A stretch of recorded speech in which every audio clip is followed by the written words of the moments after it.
This Fleet Equipment Unscripted interview is presented by Hendrickson, a leading manufacturer of heavy-duty suspension systems and components to the global commercial transportation industry. Visit hendrickson-intl.com to learn more. Hey everyone, I'm Jason Morgan, Content Director for Fleet Equipment, and welcome to Fleet Equipment Unscripted. Today we're talking with Craig Segall, former Deputy Executive Officer at the California Air Resources Board. Craig, thanks for taking the time. Great to talk with you. Hey, glad to be here. And a really interesting time because not too long ago here, President Trump revoked the CARB EV mandates, basically saying those are voided, no need to follow those. In kind of a nutshell, as the former Deputy Executive Officer at CARB, where do you see CARB going from here? Sure. Well, where I think we're really going to go are a set of policies that makes these trucks a lot more affordable for ordinary people. So what we've saw over the last couple of years was this big back and forth over both the regs, but the practicalities of owning EV trucks for ordinary people. And look, like behind those regulations, I do think it's important to push the manufacturers, which is what those regs were trying to do, to commercialize this tech. That's a big deal. A lot of drivers also live near freight corridors. They know people with asthma. They experience the health impacts. That's real for everybody. It's also real that it has to pencil. So where do we stand? CARB still has a job to do, as does California, to deliver cleaner air. And these trucks are a big part of that story. But I also think we can learn from what's just happened, which is that there was not sufficient political buy-in to maintain this structure. And some of that was ideology, typical political back and forth. And some of that was a real problem, which is that the big truck companies were making it pretty hard for fleets to get access to affordable vehicles. We saw this bundling behavior where, you want to buy a gas truck, you have to buy a bunch of EV trucks you might or might not need. We saw price spikes in some states. We saw real market challenges. Some of that's on the states, making sure people have charging and infrastructure. Some of that's on the companies. Can they actually move forward and provide product at volume?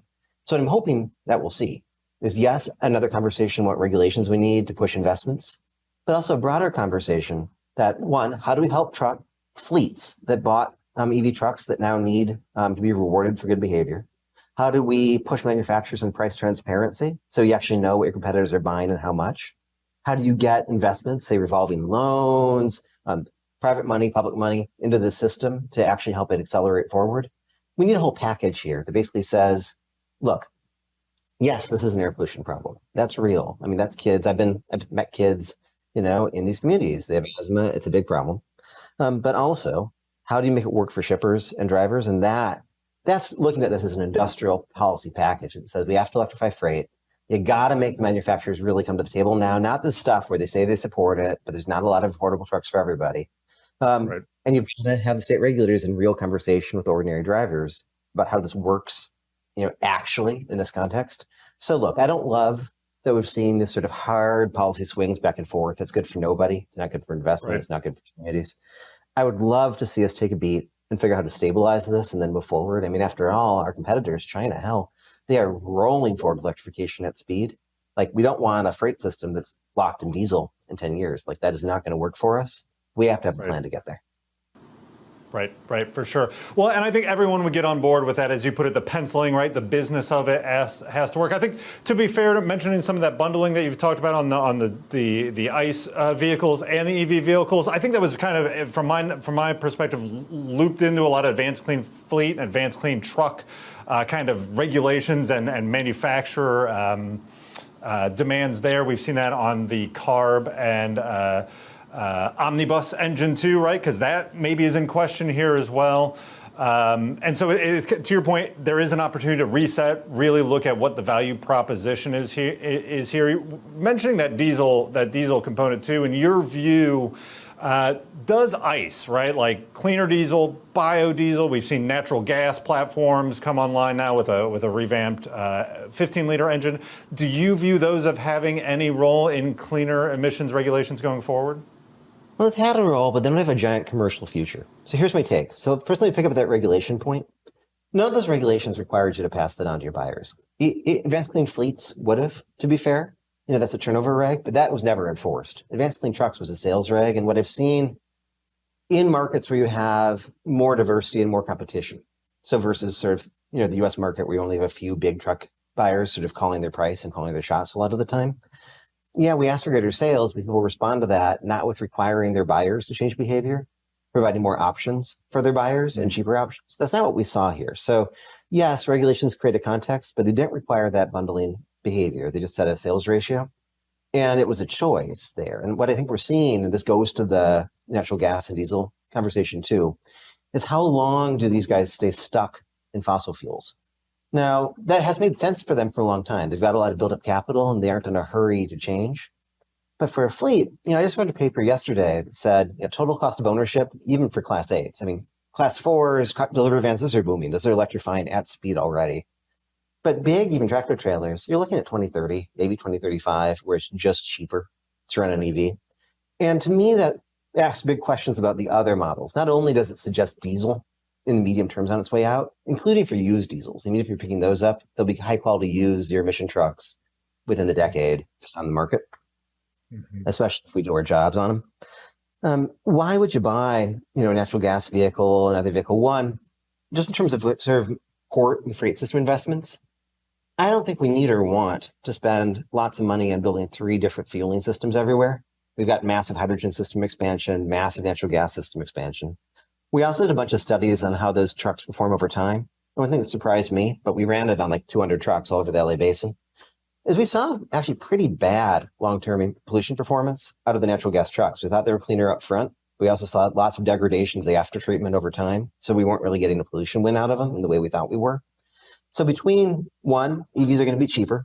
2, we don't really want to build 3 different fueling systems everywhere. And 3, for a fleet, I don't think you want your costs sunk in the next best total cost of ownership technology by 2035, 2040. So do I think some people will buy some of these trucks for a while, on a theory that they're a bit cleaner, maybe? Although, again, not all the tests bear that out, sure. But in terms of where I want the manufacturers to go, they have a limited amount of CapEx. It makes a lot more sense to sprint. So when I look globally at this market, they're going to be up against Chinese companies that have learned how to sell cheap trucks in a billion-person market under intense competition. Those guys are going to want to be sold globally. Do I want to spend a lot of time kind of piddling around with other technologies when your competitors can sell a cheaper overall vehicle to a fleet? Probably right now, and certainly in 5 years, I probably don't. And if I'm one of their investors, I really don't want that, because looking at the global market, maybe you think the US, given current politics, is going to sink itself in diesel and a little bit of CNG for the next 15 years and just have a more polluting, more expensive freight system. I wouldn't bet on it. I think once we get through this moment of polarization, we're all sort of choosing party sides on this. It is really hard to hold back what is ultimately a cheaper, longer lasting technology. And so that's where I think this goes. I think a lot of the sort of next best kind of bridge marketing stuff, tried it, hard sell if what you're offering is a more expensive package. That's where my head goes. We'll see how it plays out. But I just wouldn't bet on it as a big chunk of the future strategy. Well, in that same vein, too, I think we have actual answers for electric trucks and how they operate and what the value proposition is and what those ROI timelines are, right? Because you look at it, something a timeline on an 8 to maybe 10-year ROI time scale in an EV versus a 4 to 5 in a diesel vehicle. It's a different business model, especially from the fleet side, and a different value proposition there. And again, I think 5 years ago, a lot of what we were talking about here was somewhat theoretical because the industry wasn't doing it. The trucks weren't available, right? And so we have those answers. I want to dive into that here, but I do want to touch base here to see if this is something we're talking about. California, clearly they have led the way on those regulations, to your point, pushing manufacturers and pushing the development of those technologies. Now with the revoked CARB EV mandates, do you see this developing at a federal level? Are there any climate-focused regulations in the federal pipeline that you would see going broad-based across the country?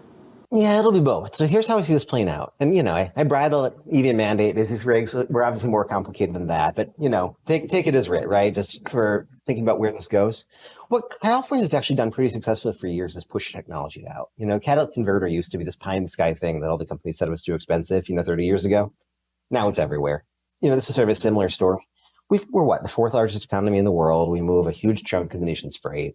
California will keep trying to figure out ways to do this. And those revocations of those rules don't bar future California rules. I should be really clear about that. You hear people talk about this as this poison pill forever. What the law actually bars, if that holds up, and obviously everyone's suing, just looking beyond the litigation, as Right. rules that are substantially the same, not similar, like the same. And what thing I think, even in our conversation, you see is anything you put together, say in 2029, 2030, wouldn't be the same. You just wouldn't. You have different cost curves. I've all learned a lot. So the states are still on the board, and they have work to do. Federally, here's my guess. I think we see, and the manufacturers are not in the same place in this already. Efforts to roll back, say, the federal GHG rules or tighten some of the federal smog truck rules for a while. That's where this administration's head is. Maybe that happens for a few years. But I keep coming back to the global picture, which is I tend to think whoever comes into office in 2029, they're going to be handed a really complex picture. Probably a bunch of economic slowdown and mess. I mean, look at the tariffs that are hitting everybody. Significant debate over where we go from here. And at that point, this sort of starter motion in China and the European markets will be way ahead.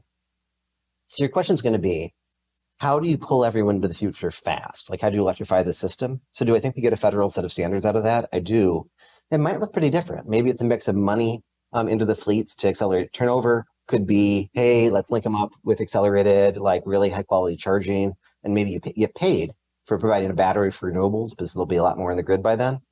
And I also really think this is true. I've been coming back to this, but just having watched what happened in the last year, I would bet you that the next federal regime and the state regimes include a lot more on like making this market work. Like it is a real problem that the prices are so non-transparent. And regardless of whether you think it's more the rules or more the manufacturers, the truth is, this is with any other monopoly, whether it's Google or Ma Bell, having really big companies that can set their own prices isn't good for this market. So they get exposed to competition internationally. They're going to get that a lot more over the next few years. They're going to get pushed, I think, on price transparency. Like maybe if you want some California dollars, you've got to hit a lowering price year over year is something I could really see the state doing. So by the time you get to the federal rules in a few years, this is not a country that's going to want a next best transportation system.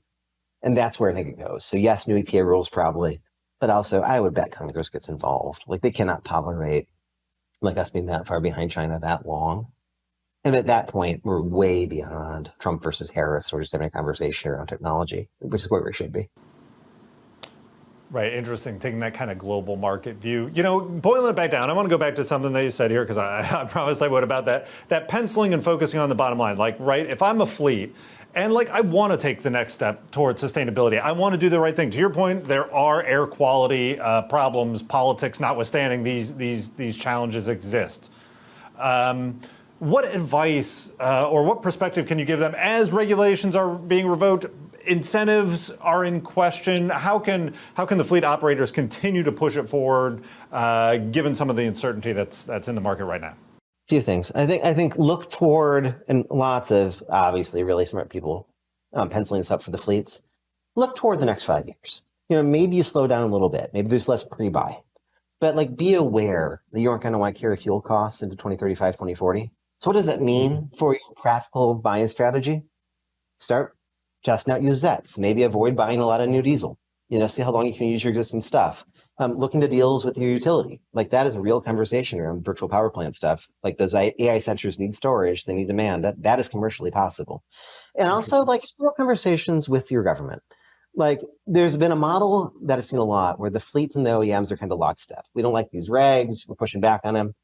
I see that breaking down, and I think some of the big fleets and like thought leaders in the fleet should think about that. I mean, we've just had an experience where, they got caught between like air regulators and the giant OEMs, and that served nobody because now you're in a place where you don't have access to the quality product you need. Probably it's priced too high. I mean, I think I can say that with real certainty.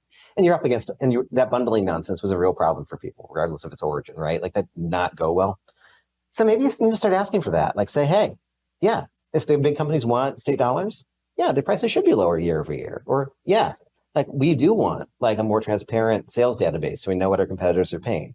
And also like, let's talk about like financier. So by the time you're coming back to the table on regulations, you don't want to be a no on technology for the same reason, the horse and buggy guys would have worked if they were just pro horse in 1920. So what's your plan? And that's both an internal fleet plan, but it's also a policy plan that I think is worth sort of getting out of this foxhole stuff and go, okay, what would we actually need to make this work? And be loud about that. One thing I can say as a former regulator, loud and data help. Loud alone's fine, but then you just sort of get stuck. But loud plus, hey, This is what we need, say, on insurance guarantees, or to understand about resale value, or what we need on like depot charging or public charging. Man, that's a better conversation. It pulls the conversation out of the binary really fast. And I think if you just sort of accept as true that no one, wants to be just blasting diesel soot into like the local kindergarten, which is like actually currently a thing. All right, how do we get there together? That's a frame I want. And especially as you sort of see the conversation pivot nationally to affordability, abundance, all this sort of stuff. Let's be real about that, but let's be real about it in this market where it's about the big market actors and manufacturers have got to behave differently. The regulators have to pay more attention to what actually pencils. And for the fleet operators, listen, like you're always stuck between people in that setting, but shared politics that move that seem really valuable to me too. And I think, I would have listened. I think I could have listened more in my last seat. I'll own that. But I think there's room for basically saying, okay, we have all learned from this effort. Let's like collectively learn and let's have a real conversation about it. Right, Craig, I appreciate you bringing insight and perspective to this conversation. I've gotten a lot from it. Thank you for taking the time. I'm sure we'll talk to you again very soon. Hey, glad to talk.